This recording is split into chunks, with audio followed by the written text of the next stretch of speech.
I'm Samuel, and I'm going to share my story about how I became obsessed with money. I grew up in a modest family, living in an old apartment with my parents. Despite my efforts to keep our home tidy, I was always too embarrassed to invite friends over. Our living room only had a sofa and an old TV, and I didn't even have my own room. I slept on the sofa while my parents occupied the master bedroom. When the homecoming dance at my school came around, I had to get creative. I fashioned my dress out of two of my dad's old shirts, turning them into a top and a skirt. I thought my creation looked cute, but when I arrived at the party, one of the mean girls made a hurtful comment about my attire, calling it another piece of garbage. I couldn't hold back my tears. Fortunately, Quinn, one of the most popular girls, came to my rescue. She took my hand, led me outside, wiped away my tears, and reassured me not to pay attention to those idiots. She even offered to drive me home. Strangely, Quinn wanted to be friends with me, and she invited me to her house, which turned out to be a luxurious and beautiful mansion. I was ecstatic that someone was finally interested in me, but our conversation took an unexpected turn. Quinn asked if I wanted to make some extra money, to which I eagerly replied, yes, of course. Do you have a part-time job? She confirmed that she needed a personal assistant to assist her at school and with various tasks around her house. Deep down, I understood what she meant. She wanted me to be her maid in one way or another. While it was humiliating to work for another student, the mere mention of money had me hooked. I immediately agreed to her proposal and began doing everything she asked of me. This included completing her homework, carrying her books between classes, waiting for her while she showered in the girls' bathroom, and handing her a towel. I did everything Quinn asked of me, no matter how foolish or embarrassing it seemed. Other students started calling me names like the pet, the robot, and the cheap maid, but I couldn't care less as long as I was getting paid. Money had become my top priority, and I felt a strange sense of power when I had it. Surprisingly, others began to notice my willingness and started hiring me for various tasks. I transitioned into more of a freelancer, taking on all sorts of odd jobs. I'd chauffeur them around, grab sandwiches, and fetch coffee. I even cleaned out a girl's locker once during a break. And so it continued for a while. Then, one morning, disaster struck as I was on my way to school. My bag ripped open, and all my books spilled onto the ground, forcing me to carry everything in my hands. Arriving at school, one of the kids inquired, "So, where do you stash all that money? Why don't you buy a new bag, you weirdo?" I shot him a sideways glance and retorted, "That's none of your business." The truth was, I had a secret hiding place for all my earnings. I was afraid my parents would discover it and take it away, so I'd hidden it carefully, with the intention of using it to move out once I graduated. Then came the time for the prom, but no one had asked me to be their date. I mustered the courage to ask my crush Leo, a member of the football team whom I often watched play while waiting for Quinn to finish practice. One afternoon, he was standing with his friends, and I approached him, nervously asking, "Hey Leo, can I talk to you for a second?" Leo appeared confused and even questioned if I was talking to him. My cheeks turned bright red as I confirmed that I was. As he came closer, I stuttered, "Would you like to be my date to the prom?" But Leo didn't wait for me to finish the sentence. He simply turned around and burst into laughter, saying, "Look, the maid is asking me out." The whole group joined in on the laughter, and I felt utterly humiliated. What had I been thinking?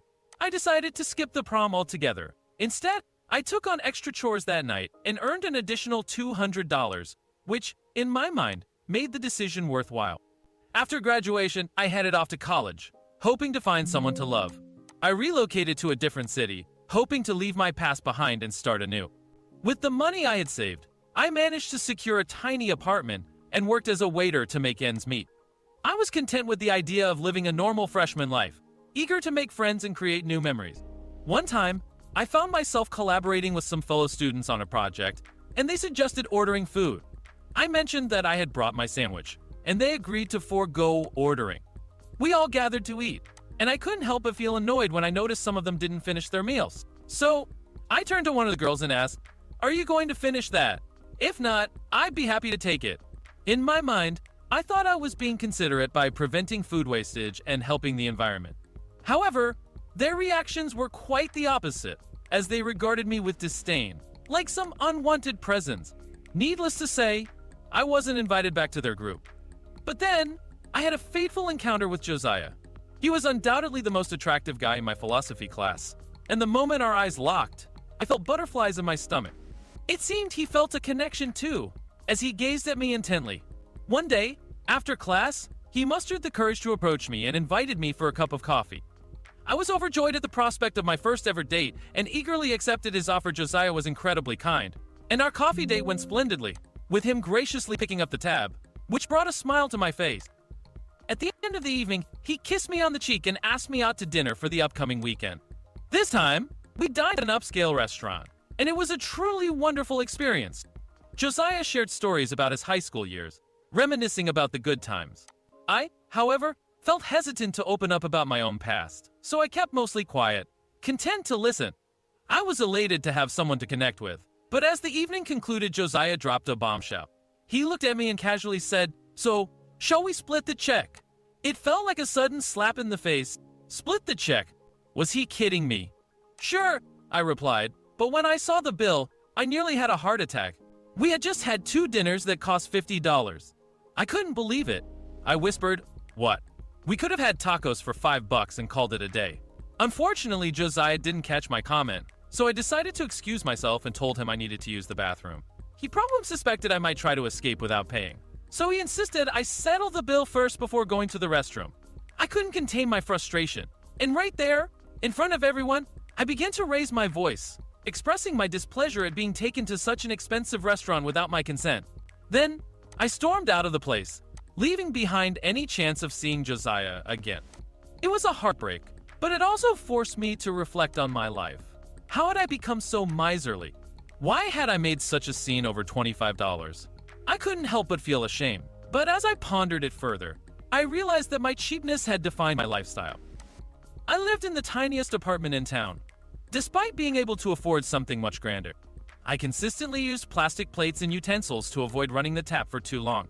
Sometimes, I even reused them multiple times before discarding them.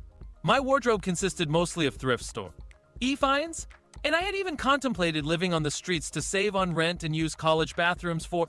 It was a revelation. I was undeniably frugal. Instead of wallowing in self-pity or anger, I embraced my frugality with pride. I recognized that money was paramount in life, whether Josiah liked it or not. With this newfound mindset, I embarked on a quest to save even more. I sought out various means to bolster my bank account, rather than deplete it. I resorted to dumpster diving for food, occasionally visited homeless shelters for free meals, and took to collecting plastic bottles from the streets to recycle for a few extra cents. However, my pursuit of discarded plastic bottles once landed me in a bit of trouble. I noticed that a prominent restaurant stashed its empty bottles in the trash cans behind the establishment. I started going there at night, scavenging for as many bottles as I could get my hands on. One night, as I was busy filling my bag with plastic bottles, my heart nearly leaped out of my chest when I heard a menacing voice from behind, demanding, "Hey, you! Stop right there." I froze in place, turning to find 3 disheveled-looking homeless individuals. Their clothes were tattered and grimy, and one of them questioned me. "We've been wondering who's been snatching our share. What brings you here?" My anxiety intensified as the man approached and forcefully took the bag from my grip, warning me, "Stick to your designated area or face the consequences." I meekly nodded in agreement and bolted from the scene. My heart raced, fearing that the man might inflict harm. Later, I learned that the homeless in my city had divided the territory into zones. Each zone was dedicated to collecting plastic bottles for income, and I couldn't just waltz into their areas uninvited. I resolved to focus my efforts on my local vicinity, no longer venturing into unfamiliar territory. While I was managing to save money efficiently, loneliness still gnawed at me. Josiah had spread the word about my frugal habits, and just like in high school, students weren't exactly clamoring to befriend me or ask me out.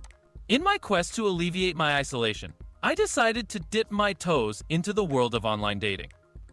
I signed up for a dating app and began the search for the perfect guy. However, my journey took an unexpected turn when I stumbled upon something even more intriguing: a Facebook group dedicated to thrifty individuals. The group's description left no room for ambiguity. "We are cheap people looking for partners." Straight to the point, I muttered to myself before eagerly clicking join. The application process was both comical and thorough, requiring responses about how I pinched pennies in my daily life. They were dead serious about making sure we were truly frugal. But this peculiar encounter led to something rather exciting. A mere 2 days later, I received a message from a member named Gavin, expressing his interest in me and proposing a date. "Where?" I inquired. Gavin responded confidently, "The beach. Of course. It's free. And please bring your own snacks." "I'll bring mine." His straightforwardness impressed me right from the outset, and I couldn't remember the last time I felt such anticipation over a message. So thrilled was I that I promptly made a trip to the thrift store, trading in one of my old dresses for a new outfit in preparation for our upcoming date. We embarked on a beach date that weekend, and it was nothing short of magical, with the sun setting as our backdrop. Gavin was undeniably attractive, and our conversation flowed effortlessly as we shared our penny-pinching experiences and money-saving secrets. However, as we prepared to head home, a glint in the sand caught our attention, a nickel lying there, seemingly forgotten. Instinctively, we both reached for it, but Gavin's swiftness allowed him to snatch it up first. Our eyes met, and I playfully protested, "It's mine. I spotted it first. Give it back." Unperturbed Gavin countered, "Nope, I laid eyes on it first." With a grin, he slowly opened his hand, revealing that it wasn't a nickel, but rather a shiny bottle cap. We erupted into laughter simultaneously. In that joyous moment, while gazing at Gavin, my thoughts raced, and I couldn't help but think, I believe I found my soulmate. I think I'm in love. As it turned out, he shared the same sentiment. Fast forward a decade, and Gavin and I are now cohabiting in my humble abode. We've amassed quite a fortune, but our aspirations extend beyond frivolous expenditures. As for the prospect of children, we've collectively decided that it's not in our plans. Kids are just too costly for our frugal lifestyle.